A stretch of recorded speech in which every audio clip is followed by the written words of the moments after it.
What's up, y'all? I'm Timothy with 3D Printing Resource. Today I'm going to show y'all how to get started in Tinkercad in 5 minutes. So let's get started. So here we are in the Tinkercad dashboard. This is where you're going to come once you log in. We're just going to go click Create New Design. And that's going to bring us to a fresh, brand new work plane. The work plane is where you're going to be creating your design. To navigate the work plane, right mouse click and just rotate around. That's how you can move it around. If you want to move, this is going to rotate it. If you just want to move straight across it, click Shift, right mouse click, and you can move it like that. And then if you ever want to get back to home, click Home View right there. Alright, so let's go and put an object in. I'm going to just click this box here over in the panel with the shapes, and then click, drop it right in the work plane. So what we can do here is I can use the either the zoom button right here, or I can use the scrolling on my mouse. We have the option to click any of these corners or sides on it and reshape it any way that we want to. And then if we ever want to get back to where we were, we can just click undo or Control Z.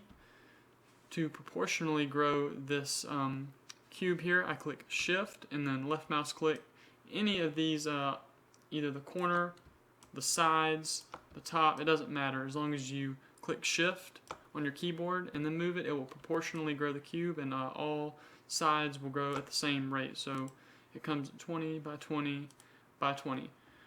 Alright, so how to move the cube around. You simply left mouse click and just drag it around.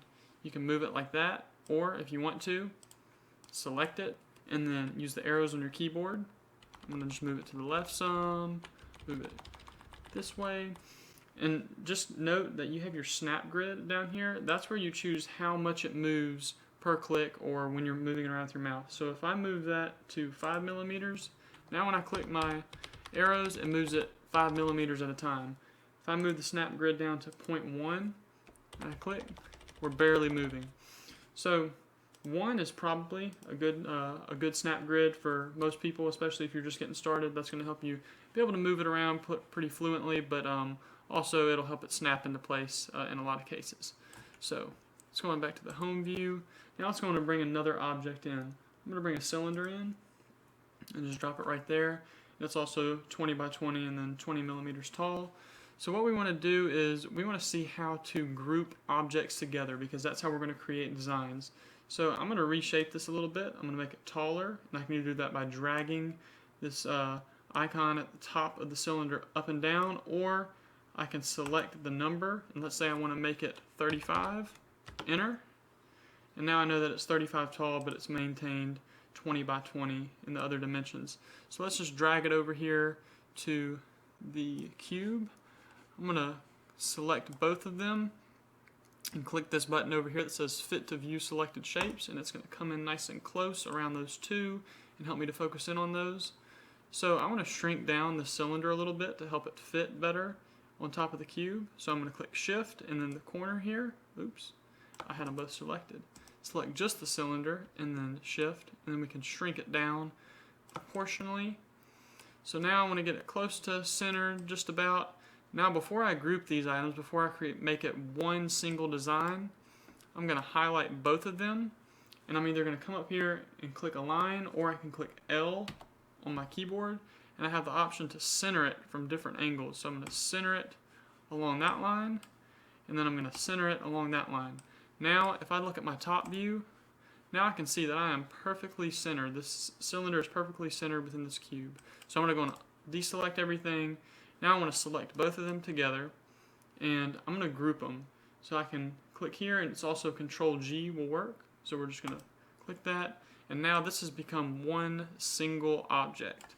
We've created a single design that is two objects put together. So lastly, I'm going to show you how to use a void. You have the cylinder over here, except instead of being a solid object, it's a void, it's a hole. It's the absence of a cylinder. So we're just going to reshape that a little bit, shrink that down some, and then you click this arrow on top of it, and I can move it up. And now we'll move it down into it a little bit. And what we're doing is we're creating a hollowness within that particular part of the design. So I'm going to select it all, L on the keyboard to align it. It's aligned there, it's aligned there. Now I know it's completely centered. I'm going to click here, Shift, I've selected both of them, and let's go on and click Group. And now we can see that we have created a hollowness or a void within that part of the design.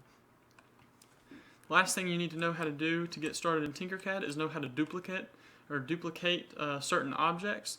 When I select this object here, I can come over to this part of the menu and click it.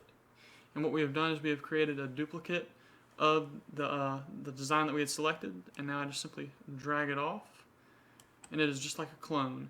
If you want to continue that process, maintaining equal spacing, just continue to click the button here or Control D on your keyboard.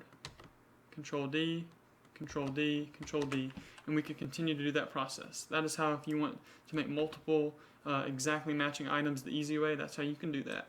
So anyway, that's what you need to know to get started in Tinkercad in 5 minutes. Make sure to like this video and subscribe.